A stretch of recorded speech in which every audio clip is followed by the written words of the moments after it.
Now, Dea, you have made 2 videos reacting to me that I know of.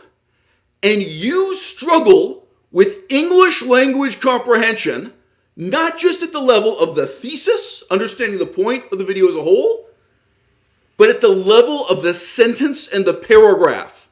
Line by line, you can't understand what I'm saying, and you want to front like you're intellectually superior to me by hitting the pause button and snubbing me and insulting me. Okay?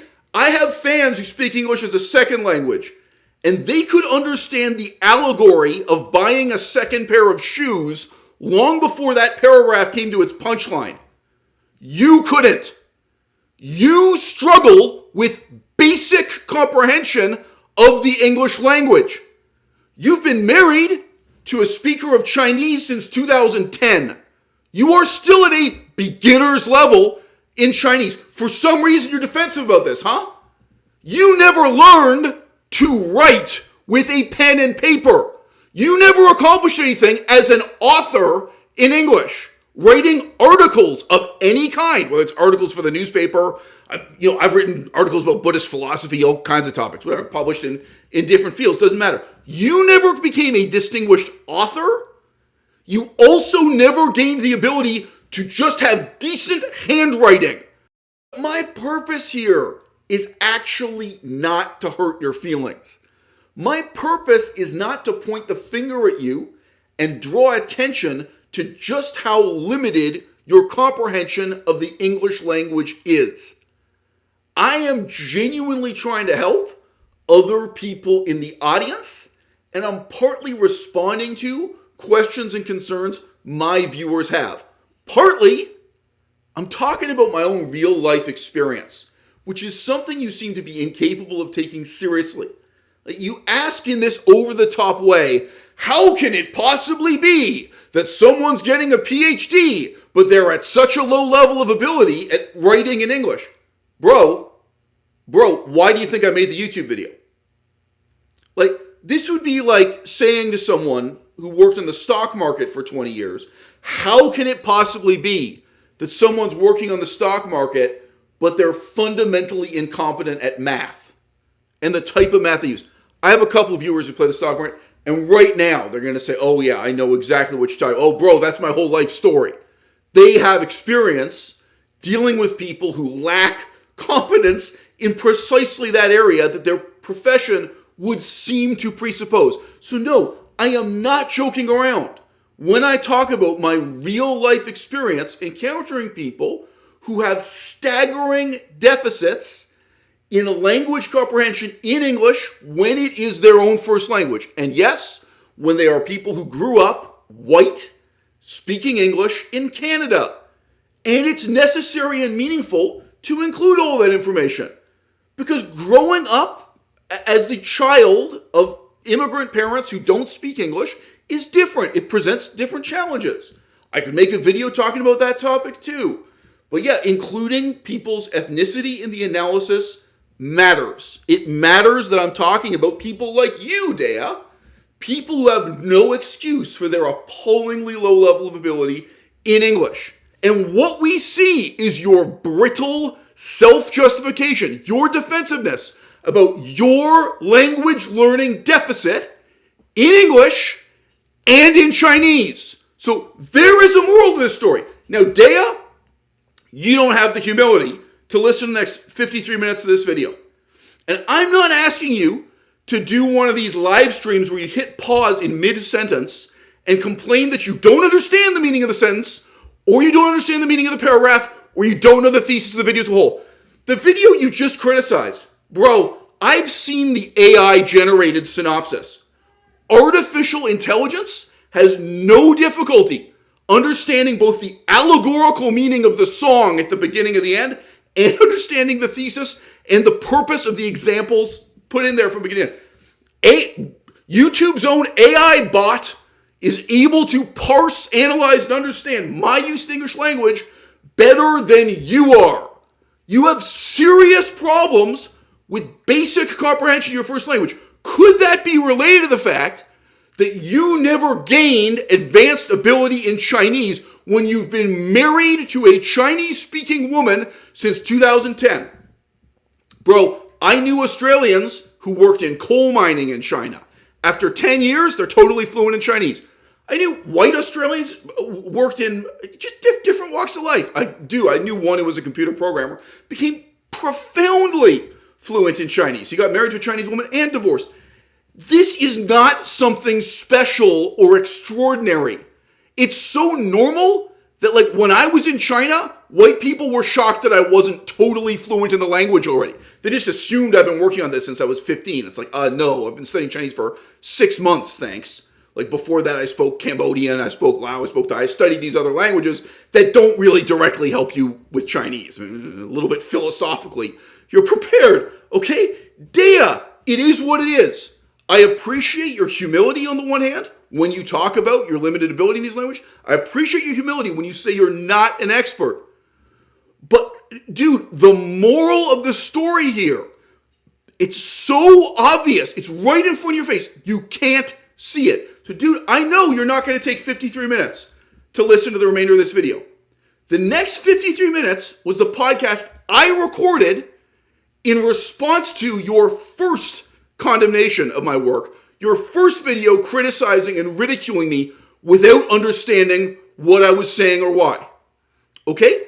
But, dude, there are a few people in this audience who are willing to take 53 minutes while they're washing the dishes or while they're hanging the laundry to hear a radically different perspective on language learning and personal development as an intellectual, which for me is what this is all really about.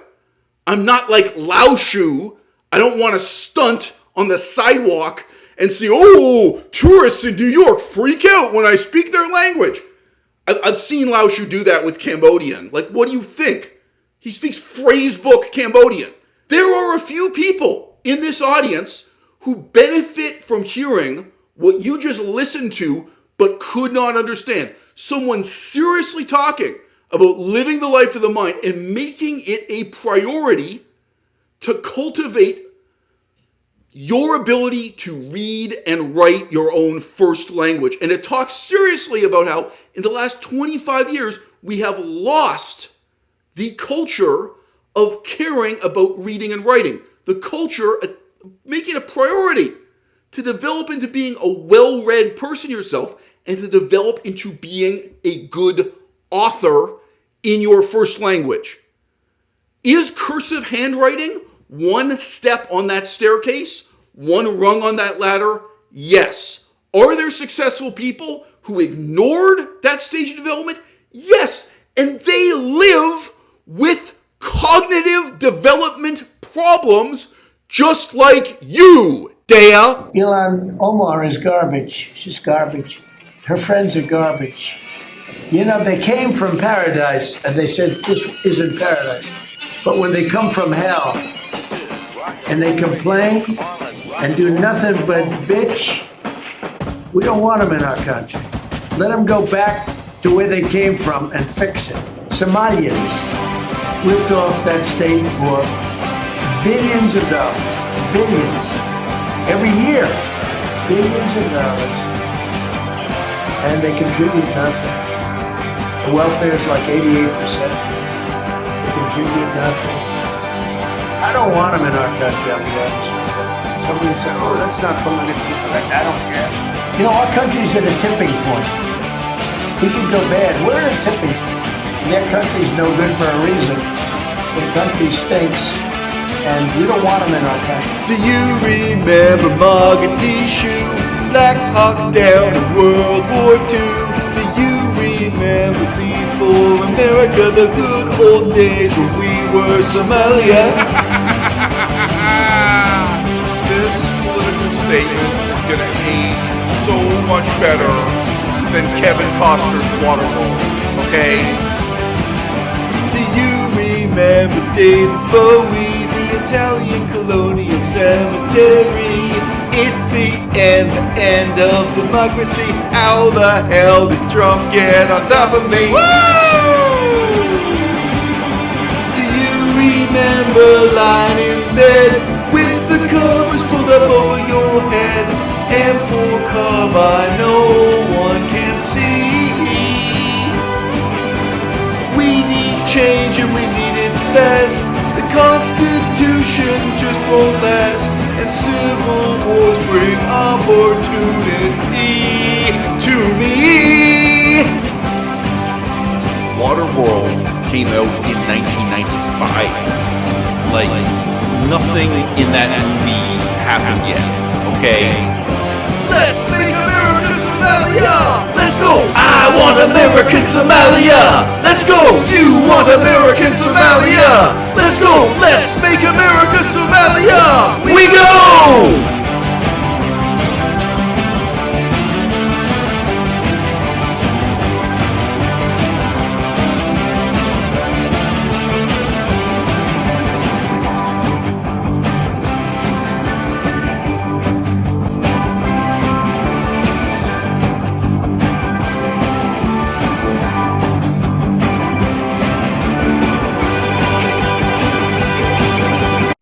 Every ambition entails an uncertain and infinitely expanding outline of all the things that you are never going to do.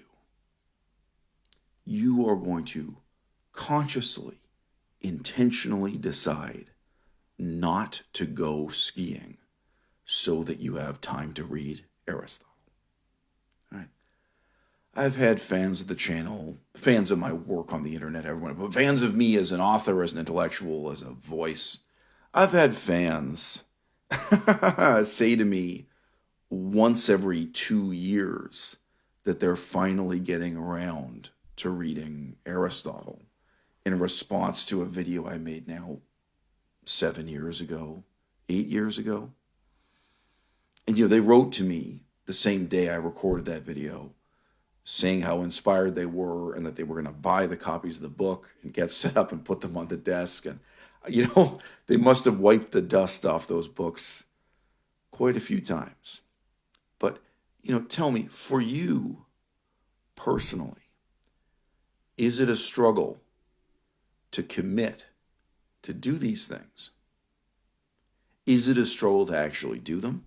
Is it the process of the reading, the studying, or the learning?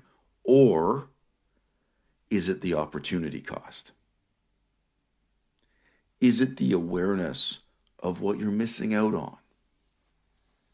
Is it that you can't discipline yourself to refuse to go skiing?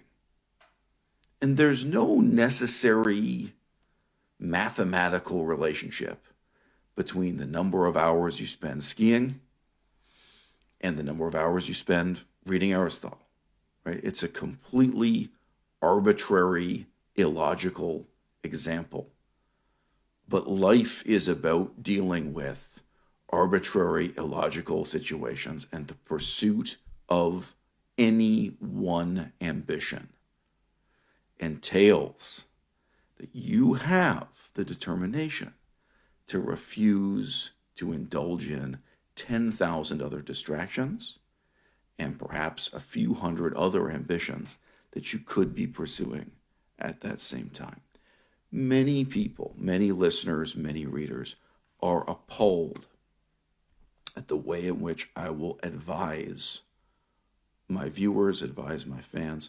I will advise them not to study Chinese, not to study ancient Latin, ancient Greek, ancient Pali, not to take on one intellectual project or another.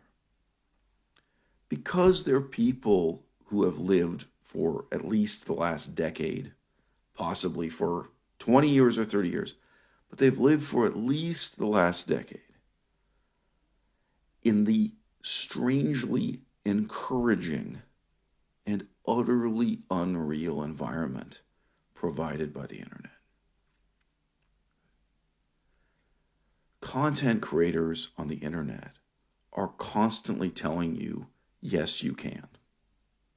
They're constantly telling you to buy another book and put it on your desk and tell yourself that you're going to read that book and become a better person, whether it's, the political philosophy of Aristotle or studying Chinese, Latin, some new project.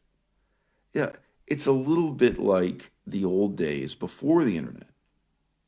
If you had a magazine about home renovation, right? The magazine couldn't just have 12 issues and then stop.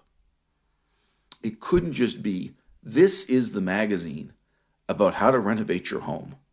And there's only so much that we have to teach you, and there's only so much that you can learn. And let's say the editor-in-chief of the magazine is taking these photographs while he or she goes through the process of this home renovation, and then it's done, and then it's over. No.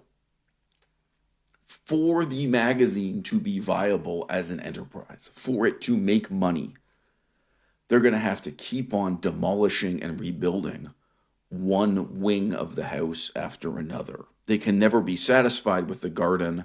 They can never be satisfied with the atrium, whatever it is. There's always got to be a new idea, a new fashion, a new renovation. Some new idea, some new project that they can encourage the reader with. Now, whether this means that the editor of the magazine leads a, tragic life or a wonderful one is a deeply subjective matter. But for you as a reader, what is the effect of this? Is the world your buffet table? Is this an endless buffet that you just sit down at to indulge yourself? And again, like this magazine, never to be filled, with no conclusion, with no endpoint. Right?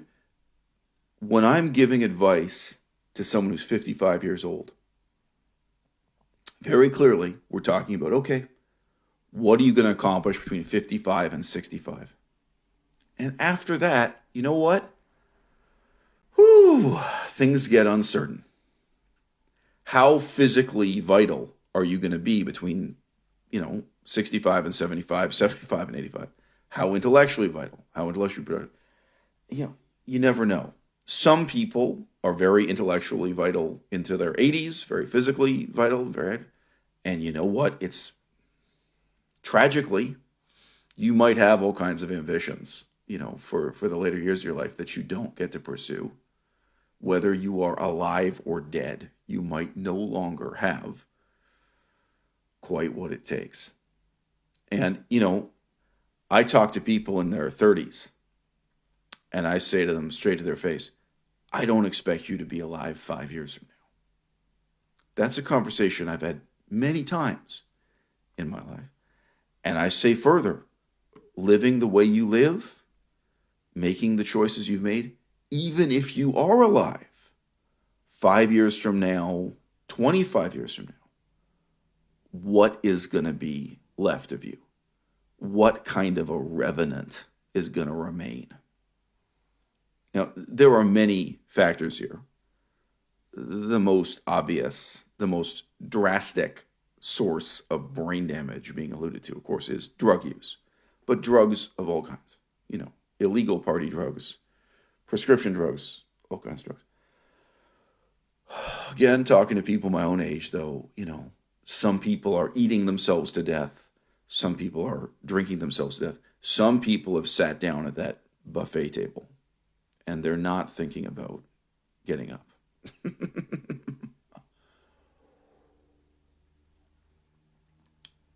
Why would I spend so much time over so many years on the internet warning people, don't study Chinese, don't study the ancient language Pali or the ancient language Latin, whatever the instance would be?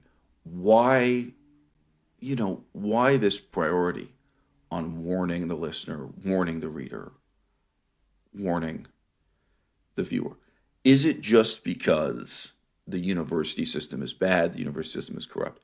Is it just because there's a gap between the students' expectations and what the outcomes are likely to be? Well, my first answer is the most fundamental answer. And I'd like to remind you of the chilling opening of the ancient Latin text from Horace on poetry, on the arts, whatever you want to call this. The original title was just, it was a letter to a friend, but it's remembered under many other titles, where Horace says,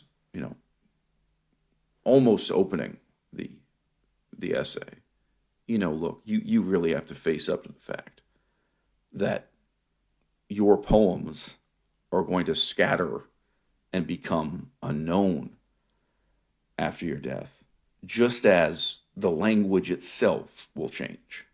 That there are always new words being introduced into language and old vocabulary is forgotten.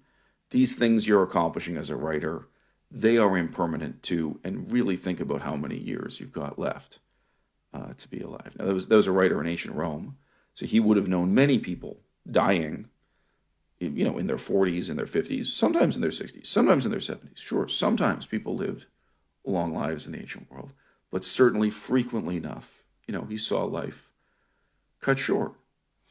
And that's his first and fundamental warning in offering advice to a younger man, or several younger men, who are aspiring to become writers, aspiring to become poets. Like, okay, first and foremost, let's talk about old age and death. So look, I'm going to be real with you. Nobody ever talked to me this way when I was growing up. Nobody ever put me on game this way. And now, after many decades of advising others this way, I gotta say, nobody's ever come back to me and complained that this was bad advice. I have never once had a repeat customer, had someone return to me and say, hey, 5 years ago, you told me that I should really think about the long term. You remember 5 years ago, you gave me that advice saying, think about what kind of person you want to be 5 years from now. You remember 5 years ago, you talked to me about, this life has only so many years in it, and you've got to think about when you're going to be 55 and 65. Really think it through. Really think, that was terrible advice. I really wish you hadn't told me that. That really steered me wrong. I have never once had someone, complain that really they needed to focus more on the indulgence of the moment. And the reason I'm talking about this, it's very closely parallel to why I warn my listeners not to play video games. Not to drink alcohol, not to go skiing. The difference is that people perceive these intellectual pursuits as self-development, not self-destruction. All right? And learning Chinese can be self-destructive. Learning Esperanto can be self-destructive. Learning an obscure language like Cree, Ojibwe, it can be self-destructive. You can look back at your life and say, I lost all of these years learning this language, and it did not lead to the outcomes I wanted. And I am in a position to tell you, dear listener, how surreal it is to have other people try to encourage you and say, oh no, it's wonderful that you spent those years studying that language. Other young men your age, they just went to the disco, or they just went skiing, or they got involved in drugs and crime and things that are terribly bad. Other young men just went off and fought this war in Afghanistan and came back full of nightmares and traumatic memories of blood being spattered on a desert wall, so on and so forth. No. It's wonderful. It's praiseworthy. It's laudable. It's so great that you chose to study this language. And of course, stepping beyond language into other kinds of intellectual endeavor. Obviously, all my life, people have told me it's so wonderful that I studied Buddhist philosophy, for example, and I took this to a very high level, that I studied the politics and history of Laos. Okay. But from a certain perspective, what is the difference? What is the difference between self-development and self-destruction? You have only got so many years between now and age 65. Okay? I would like to suggest to you, dear listener, that the difference between self-development and self-destruction is self-deception. It's an ego trip. You tell yourself that learning Chinese is different from playing video games. You tell yourself that studying philosophy and studying politics is different from hanging out at a bar, hanging out at a nightclub, hanging out at a disco. Okay? But what really is the difference? For most of you at most stages of your life, the real answer, first and foremost, is ego. And it's an ego trip, meaning that there is self-deception involved. Now,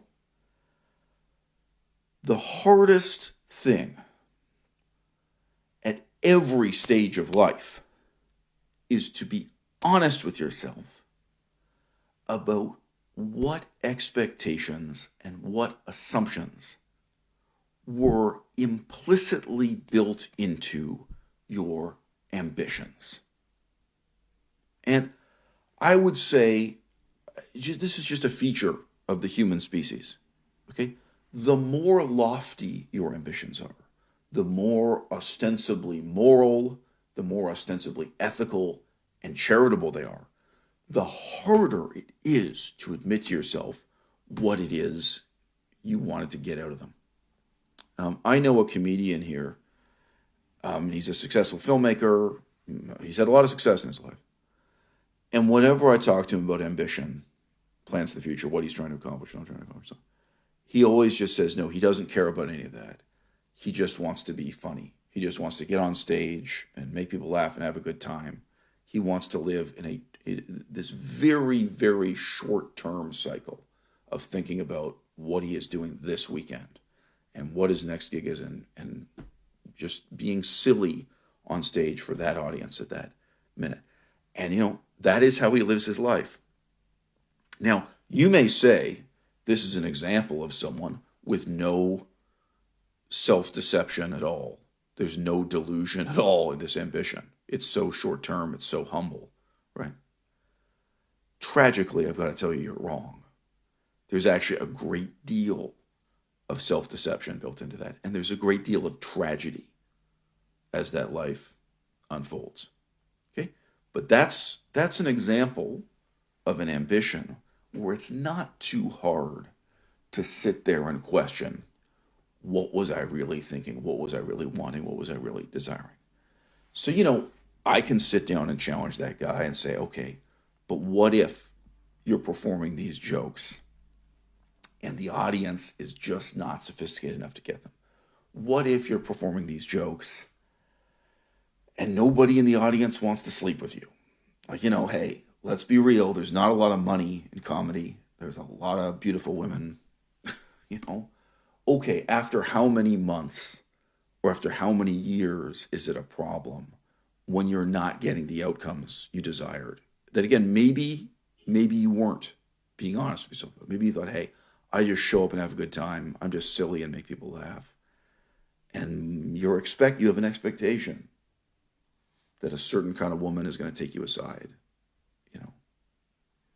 You have probably all kinds of expectations, all kinds of hopes and dreams built into that. And then what happens when those are frustrated? Or, again, for maybe for a period of time, your wildest dreams are coming true, and then they're not coming true anymore. All right. I'm very intentionally here picking a sort of non-intellectual, sensuous and sensual example.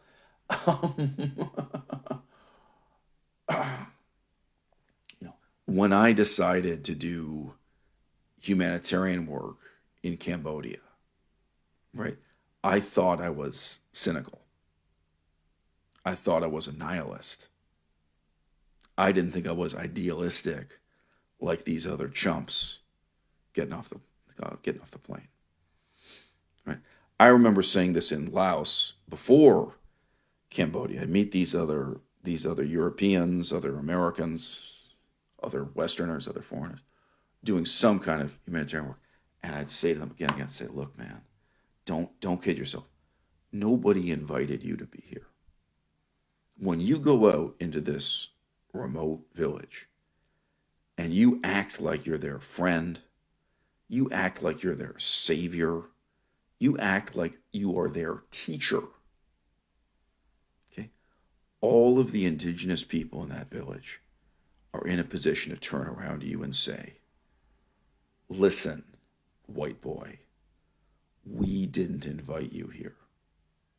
We didn't ask you to be our teacher. We didn't hire you to be our teacher. And we didn't elect you to rule over us and boss us around. I had so many conversations like that. Laos and Cambodia, that milieu. And this was shocking to the other people in the charity industry. They didn't think of it in those terms at all. Like, they were so deluded and so idealistic. They thought that they were a gift to these people, as opposed to being an oppressive, unwanted presence. Right? And that's what they are. And I'm just, I could get into details, but, like, they show up in these villages and they expect to be fed and bathed and have a beautiful place to sleep in and so on. They actually expect to be provided with a lot by the local people, and the local people can't afford a lot. And they expect the local townspeople to be drawn together, and they give a speech and they're heard and all this stuff. It's a very, very strange tug of war. And Neil say there's an ego trip, right? It's very easy for people with this kind of power, you work in the charity sector, you say you're humble, but in reality, you have a lot of power over some of the most powerless people in the world, right? Very easy to become delusional. So I went out to do humanitarian work, Cambodia, Laos, to some extent elsewhere. I thought I was cynical. I thought I was a nihilist. But of course, in the process, in that experience, what I learn is I'm not cynical enough. I'm not nihilistic enough. And I was misled by reading books. I'm going to come back to this example of YouTubers and podcasters and, social media in our era. But I was misled by books, that had accumulated over several centuries before. Let's say books over a period of about 300 years leading up to when I was alive myself. I was misled by books in part because I was only looking at the most brilliant authors who had the most brilliant outcomes. And you look at an example of a guy who was with the British military as part of the occupation of one of the colonies. And just in his spare time, when living in an army barracks, and just by writing letters on paper, obviously before the internet, but also before people had common access to things like radios, just using postage, he has this whole network of other intellectuals who are sending in articles and new research and new discoveries about archaeology and history in these new British colonies, places like Myanmar, so on and so on. You look at that and think, wow, in these very difficult circumstances, real poverty and deprivation, this guy managed to put together this journal with exciting new discoveries and interesting discussions and debates between the different researchers and contributors, these different intellectuals from around the world. Some of them meet face to face, some of them are in the same city at the same time, but some of them just long distance contribute. You think, wow, if that was possible back then, just imagine what's possible for me now, right? If I get out and start doing humanitarian work in Laos and Cambodia, I start studying the modern language and the modern politics, in addition to the ancient history, the ancient language, in addition to the archaeology, frankly, and so on, this sort of thing. Well, just imagine the kind of life I can lead as an intellectual and author, now that it has become so easy to send and receive email, even compared to the fax machine, let alone the handwritten letter. Just imagine how I'm going to be able to pull together a salon of contemporaries and other intellectuals. So I was surrounded by people who were far more idealistic than I was. I was surrounded by people who reinforced my sense of my own cynicism and my own nihilism. But I was going to learn that I was not nearly cynical enough. I was not nearly nihilistic enough. All right. Now, further point here that applies to many of these sort of self-reinforcing patterns in the 21st century. If I come on the internet and complain that all of my professors in university were communists, all of them were extreme left-wingers, extreme socialists, and outright Communist Party members, okay, well, maybe that is my experience. And maybe you need to really listen to it and take it seriously. Like, maybe that's not a cynical ploy. It's not misrepresenting, what the problem is. Maybe that really was my experience, Now, maybe it's an exaggeration for dramatic effect. In the real world, my own experience is a shockingly large number of university professors are communists. A shockingly large number are some kind of very far left socialists, where they're almost communists, if not outright communists. Yeah. However, I do also have the experience of meeting and talking to some professors who were conservative, some professors who were religious nutcases of other kinds. I have met insane professors of many different ideological stripes. But I recognize that it is possible for any one person, to have grown up in a situation where their whole university experience was this struggle against communists, struggle against far left-wing anarchists, for example. And by the same token, it is possible for one individual, maybe just living in a different neighborhood of the same city, that their experience of going to university is entirely dealing with professors who are libertarians, right of center libertarians, just let's say, to give an example. It's possible. It's possible the particular university you went to, particular environment.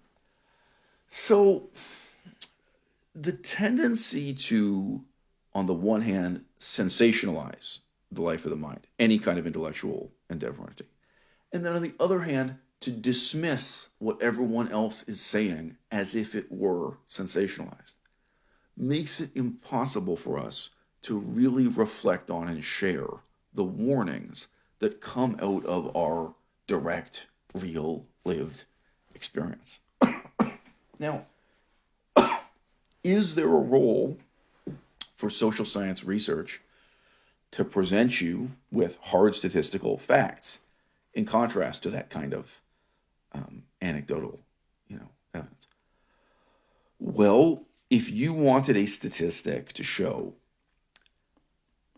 what percentage of professors teaching the modern Chinese language, teaching contemporary Mandarin Chinese, whatever you want to say, Beijing Hua. In case you don't know, the term Mandarin we're all supposed to avoid using now. I shouldn't have said it, pardon me. Modern Standard Mandarin, whatever you're going to say here. Beijing Hua, let's just stick to that. All right. I apologize. This is one of those distinctions like between Inuit and Eskimo. You're not supposed to say Eskimo anymore. You just say Inuit. Well, you're not supposed to say Mandarin anymore either. Old habits there. All right. You have my apologies, dear listener, but you can learn from my mistake, as with so many things in this podcast. If you want to take a statistical approach to what percentage of teachers of the Chinese language are communist, how would you ever get to grips with the scale and nature of that problem statistically? It's something that's everywhere concealed, and at the same time, everyone knows, and it's everywhere exposed. How do you deal with issues of political bias of that kind? Now, teachers of ancient Latin, what percentage of them are, from my perspective, crazy Christians? true believing Christians? What percentage of people involved in Latin, ancient Latin as an academic field? Okay. What percentage of them are right wing? What percentage of them are neo-Nazis? Is that something you think you can know? Is that something you can just have a poll? You can just go on and ask, put together a survey, and then present statistics. So with some of these issues, some of these obstacles to living the life of the mind, because that's, the topic of this podcast. We are forever groping around in the dark. And the best we can really do is share that experience and share those warnings. And again, come back to these fundamental questions. Who do you want to be 5 years from now? What are you willing to do to accomplish it? And then look at the sacrifices. Look at all the things you are not going to be able to do with your life because you commit to accomplishing this one thing or these two or three things to the exclusion of all else.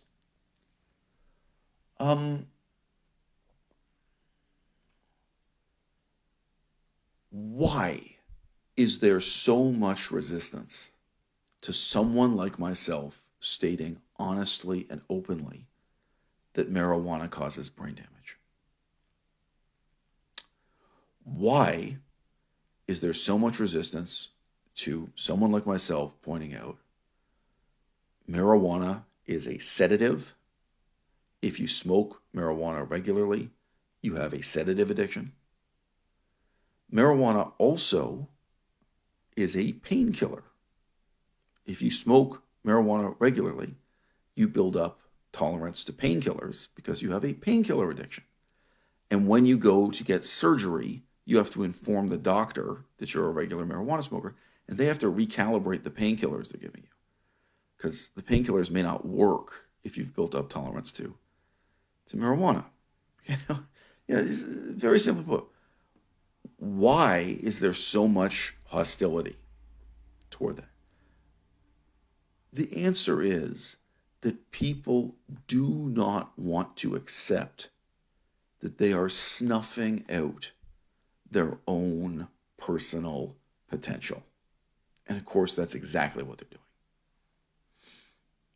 Now, I say here personal potential.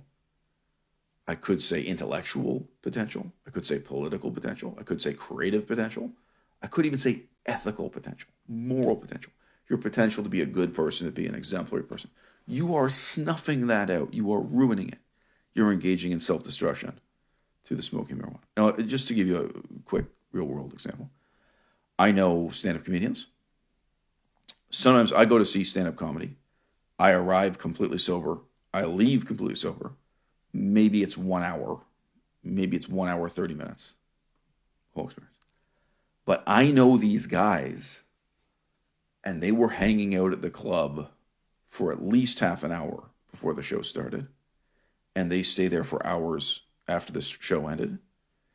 And marijuana and alcohol, and possibly sometimes other drugs, but at least marijuana and alcohol, right? In reality, this is blocking out their potential for everything they do that night, maybe within a 12-hour period, maybe within a 24-hour period. Depends how much you drink and how much you smoke, obviously. But I may be reading Aristotle right up until 5 minutes before the show starts. I roll up, I see the comedy show, I enjoy myself, I talk to the stand-up comedians, whatever. I participate in whatever way I can or do. And then I can leave and go home, and I can be reading Aristotle again. Right? So just say the knock-on effect when you do a full life cycle analysis of the decision to smoke marijuana. The problem is not just brain damage as it shows up on a brain scan, an MRI scan, hypothetically an X-ray scan, this sort of scanning. It's not just a number on a chalkboard of how many brain cells have died. There's also the problem of how many hours are lost out of your life. How many hours you could have been spending really living the life of the mind. Okay? Video game addiction. How many hours you're losing you could have been living the life of the mind. Studying a language. How many hours you're losing when you could have been living the life of the mind.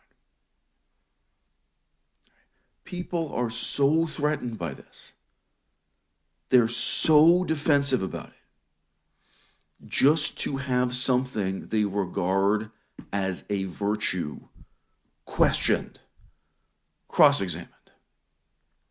Right? Now,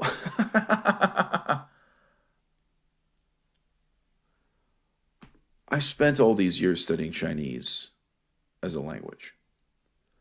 What did I use the Chinese language for? Nothing. In short, nothing.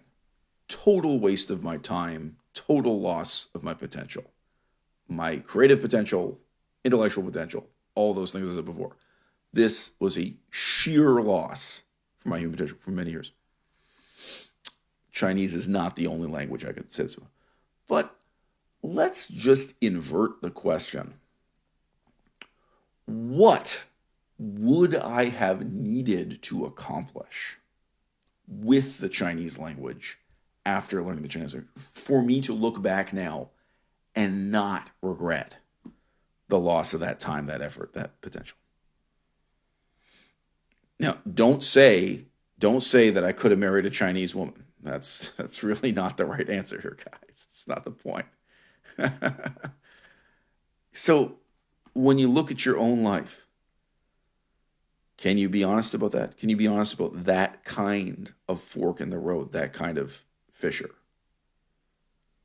You know, again, we live in a culture, now more than ever with the internet, where you're being encouraged to take on one new project after another, one new horizon after another, one new hobby after another.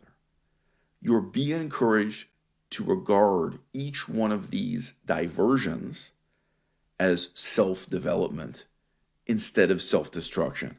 And I am here questioning the extent to which this is really self-destruction we're talking about. This is really a kind of self-indulgence, and we all have to take a step back and question what is the ego trip? What is the necessary delusion or self-deception that makes this enterprise seem meaningful and important and worthwhile?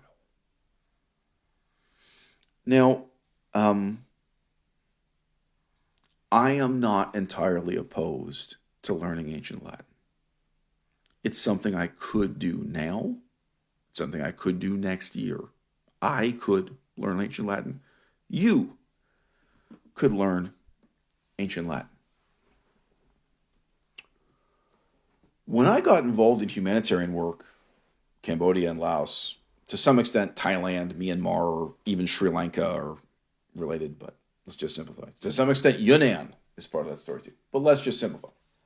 When I got involved with humanitarian work in Thailand and Laos, I was expecting to meet other people of a very high intellectual caliber, of a very high moral caliber. I was expecting that basically the reward for my hard work would just be knowing other people who had undertaken the same kind of hard work with the same kind of motivations. Okay? So I was wrong. You know, are there any words to express how utterly corrupt the humanitarian demimonde is in 21st century Southeast Asia? You will certainly find people of a higher moral character and better sense of purpose, you know, working for the CIA, you know, or what have you. Those guys should start publishing some academic journals, what they've learned from being out there for all those years. Okay. So now here I am in my 40s with gray hairs in my beard, and I'm warning you. Look, if you are going to learn Latin, really question if this is meaningful enough for you to do alone. Because when you look around at who the other people are who can be your colleagues, who can be your teachers. When you look at the institutions, or when you look at it as a career path, it's even worse. You are going to put in all this time and all this effort, and the only outcome you're going to get is reading comprehension in Latin. It's the ability to sit there alone and read these texts in Latin as opposed to relying on the English translation. No other positive outcome. Now, some people might say, well, what are you, crazy? What else would I be expecting? Okay, well, maybe you really have no other expectations. Maybe for you, studying Latin is no different from video game addiction. It's purely self-indulgent. It's just a form of entertainment for you when you sit in front of a computer screen with a keyboard.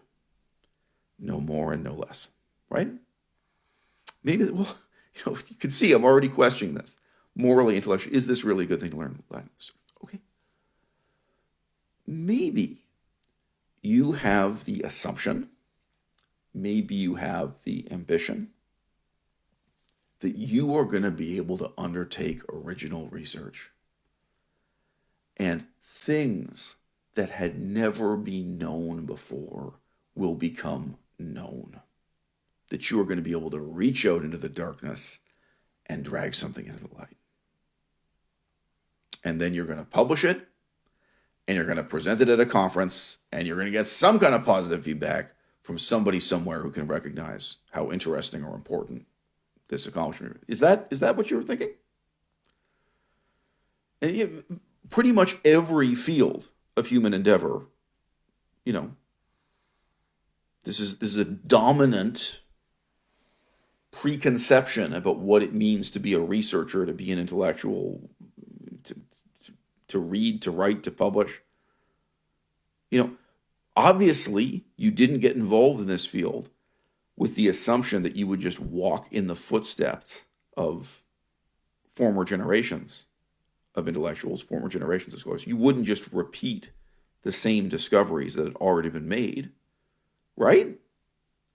So really think that through step by step. What is the fantasy that's built into your commitment to learning Latin? And obviously, I could repeat this for Chinese. I could repeat this for vegan activism. Okay? That there is something unknown, right? And you are going to do the research, and you are going to make it known. Okay? And you won't be all alone. There will be other people who can appreciate it. And then really think that through. What is your assumption about that appreciation? That you have the money to buy an airplane ticket and go to a conference, and there were 30 other people at the conference, 300 people at the conference? Like, what happens when you're at this conference? Like, really think it through. What really are these? And for many of you, just thinking it through, you'll realize how absurd it is.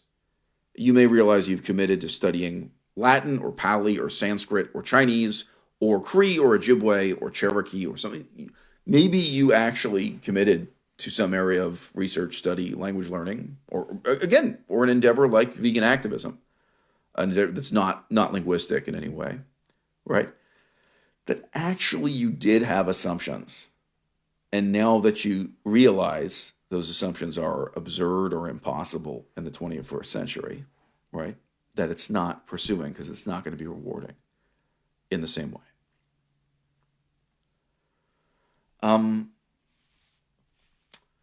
There is a gap between what the university promises students and what the university delivers.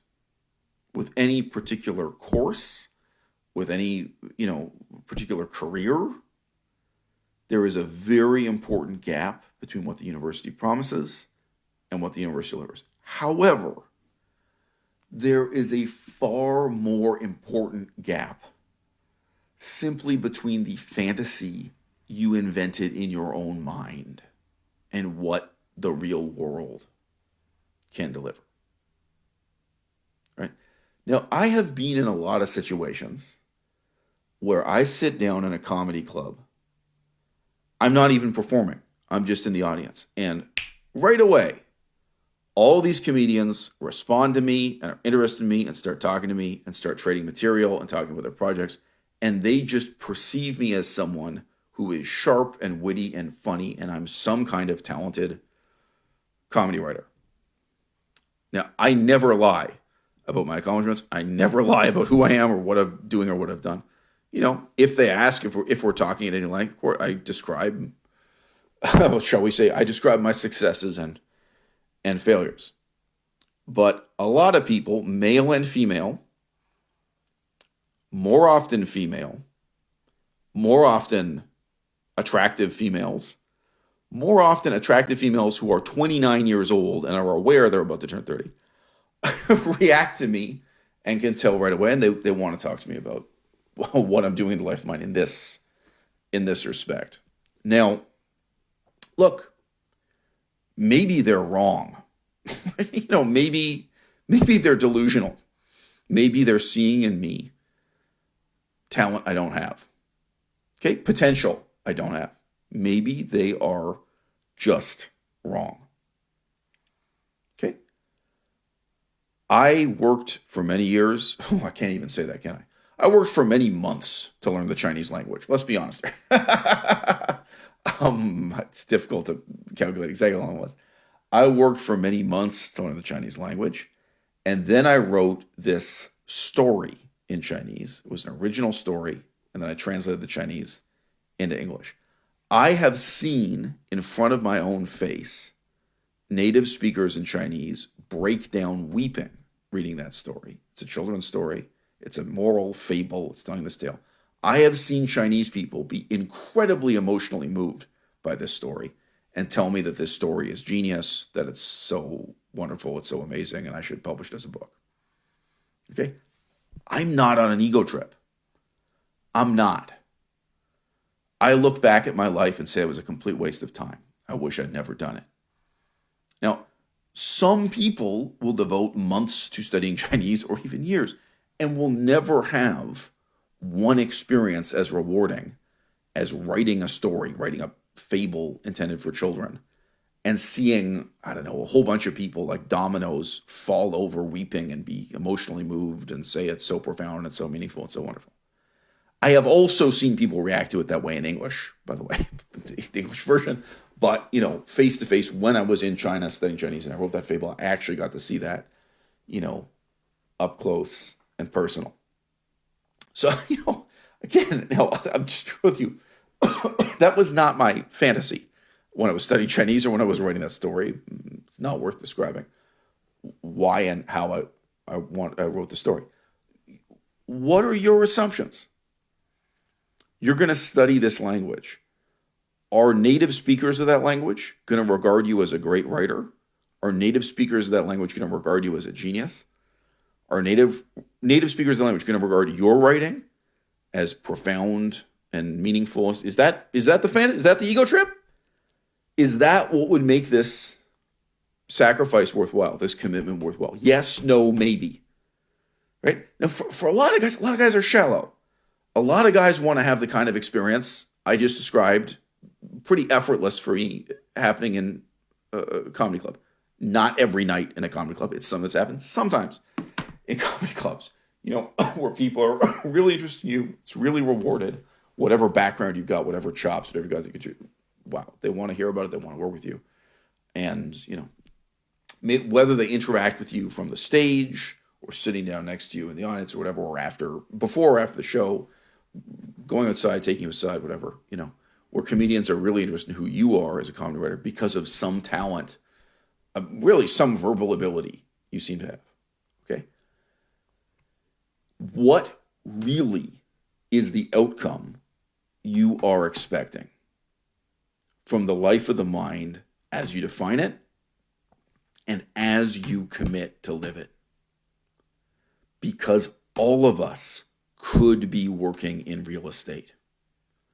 All of us could be working on the stock market. All of us could be getting rich. And every single one of us has chosen a life of voluntary poverty, or at least relative poverty, to do this thing that we think is so meaningful. Now, my life is a tragedy for many reasons. Many things that were outside of my control made the goals I was pursuing impossible to achieve. Forces beyond my control frustrated my ambitions again and again. But here's the strange thing. In the pursuit of each one of those ambitions, I met other young men who are now old men. I met other young men who were on that path, who were on the same path I was on.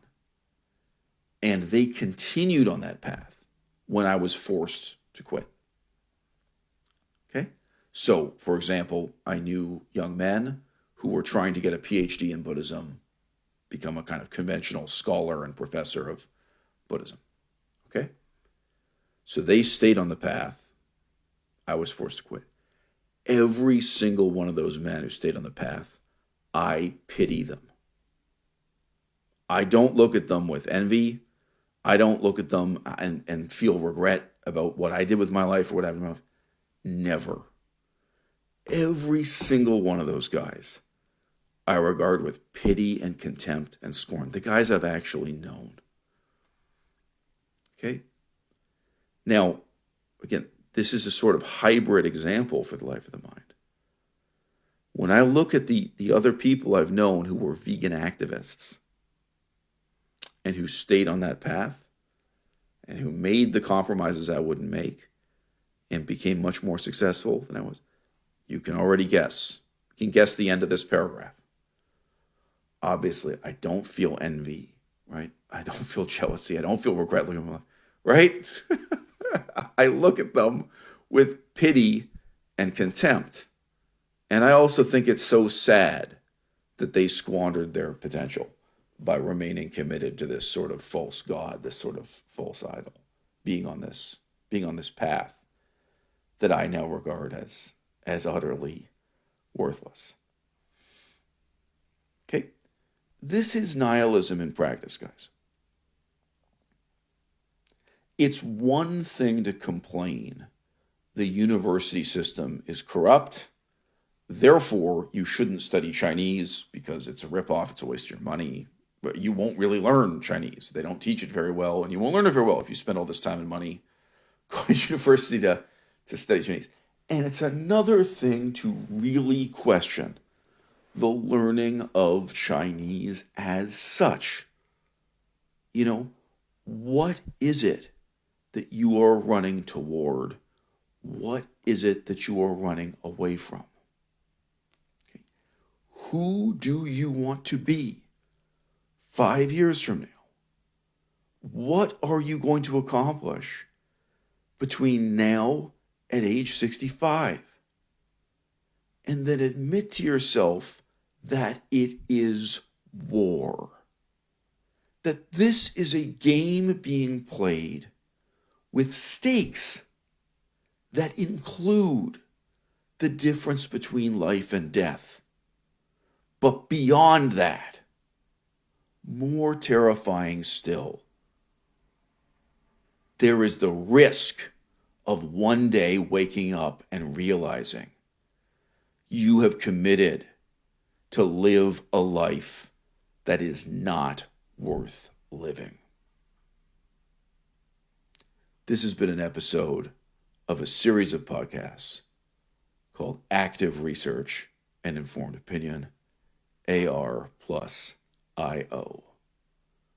Read the description, find me on Instagram, subscribe if you want to hear more. Voting doesn't change anything. Go fuck yourself.